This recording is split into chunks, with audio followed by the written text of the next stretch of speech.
on a very important point, that why are we protesting GM crops in India? What is the basis of it? Right. So you can write one point. Reason behind protest of GM crop in India. So three reasons we can say.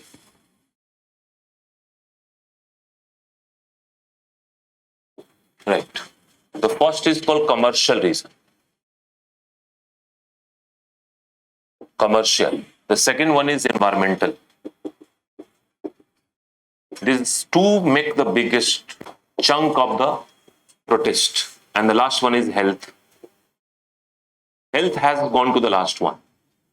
It's no more the center one, I mean the main one. 2010 and around, it was the first concern. Nowadays, science has already proven that these chemicals are not harming human beings. Rather, the more harm can be done by the chemical pesticide and chemical fertilizer and agrochemicals that we are using in crop fields. तो वो ज़्यादा खतरनाक है. ये नहीं है, ये तो proteins हैं. So this protein is going to get digested in the body like the other protein only, right? But still, little bit concerns are there.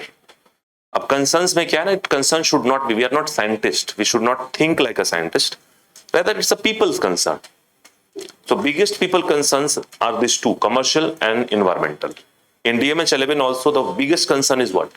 Environmental. They are saying, Prashant Bhushan, you know, that very famous lawyer, he is basically fighting the case from the people sides. And Prashant Bhushan has given the argument that India, there is a lots of indigenous variety of mustard. And we don't need this. And if we use this GM mustard, DMH11, that is herbicide tolerant, then it might contaminate the other plants. We'll look into that, what is contamination. But let's talk about the commercial one.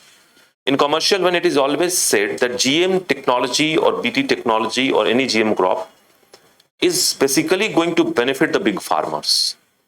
The small farmers and margin farmers, they won't be getting benefit out of it. It might look like that it will get benefit, but no. How I can tell you? Let's say there is a very big farmer, that farmer is having multi-acre farmhouse, and there is a small farmer, right? You know that in India, small and marginal farmers are a big chunk, right?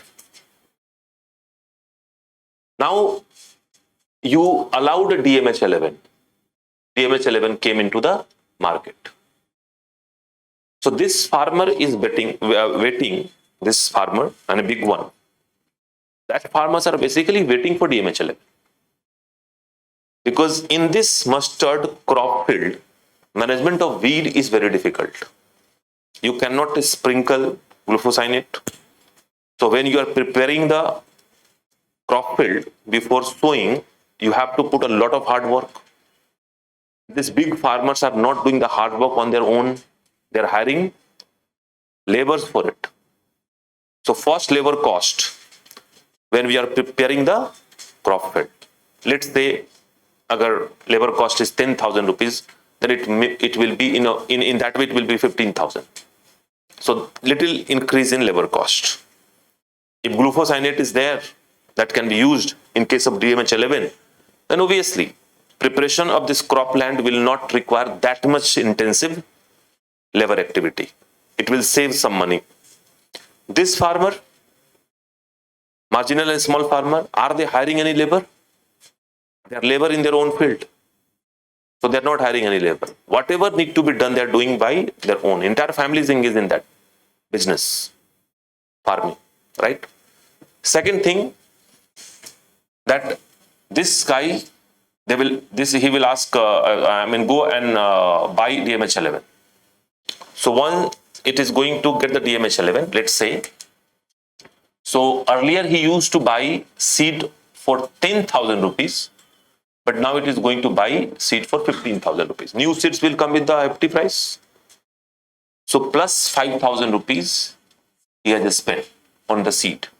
This guy was earlier buying the normal mustard seed in 1,000 rupees is going to spend 15,000 rupees, right?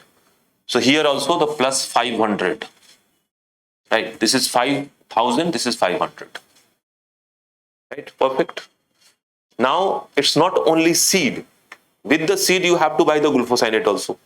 Because what is the purpose of the DMH11 unless you buy the glufosinate? Glufosinate will not be costly, but still that will add to, let's say, 2,000 rupees. This will add 200 rupees. In same proportion. Now, in this big crop field, weed management was done before DMH11 by putting laborers at the place. So let's say this is a multi-acre land, 10 laborers. This guy will hire once in a month to eradicate weeds manually. One labor, 1,000 rupees per day. 10 labor, 10,000 rupees. 4 times in the entire season minimum. So that is 40,000. He's just spending how much? 40,000 rupees just to eradicate the weeds manually before DMH11. So its cost 40,000 has come down. 40,000 has come down because now you have to sprinkle glufosinate, right? And to sprinkle glufosinate, you are not hiring 10 people. You will hire one person. One person work one day and it will sprinkle all through the cropland. So earlier it was 40,000. Now this is 4,000. So that is basically how many reduction? 36,000 has been saved by this. So he spent 7,000 rupees and he got 36,000. I mean around 30,000 rupees he saved just by accepting DMH11 and glufosinate into the cropping pattern. Input cost has reduced, isn't it? Whereas this guy, 500 rupees, 200 rupees, he's not hiring any labor. Earlier also he was doing the same. Right now also doing the same. तो इसका क्या हुआ? कुछ नहीं हुआ. इसका तो input cost बढ़ा ही ना. Is there any reduction in input cost? 500 rupees extra in the seed, 200 rupees extra in the chemical, and sprinkling was done by the farmer itself. So there is no saving of any money. Rather, input cost has been increased by 700 rupees. You get my point? Now let's come down to, you will say that, okay, 700, agar pada, so 30% increase in the productivity will also be there. 30% will be experienced by this person. Because weed management was not proper in a big chunk of the farmland. वो मजदूर कर रहा था, labor. And labor is hired, right? They won't be, I mean, they won't have that particular zeal and, objective ki ekdam se sab kuch badhiya hi karna hai. There will be some error, right? And managing a big farmland is a problem. But this guy is doing it emotionally, right? In India, marginal and small farmers, they are engaged in agriculture practices out of emotion, not out of profit. Because they also know that if they go to the city and they do a job, then overall annual gain will be much more than what they are getting from the cropland. But still, that is attachment to the land, an emotional affair. They keep on doing this, right? So this guy, entire family is engaged, and they have been managing weeds in a proper way. If you go to any rural part of India, you will find that every morning the farmer will wake up. It's a daily routine. The farmer will get into the croplands. They will spend 2-3 hours there. They will move around the cropland. They will move inside the cropland, and every time the farmer will come, there will be lots of weed in the hand.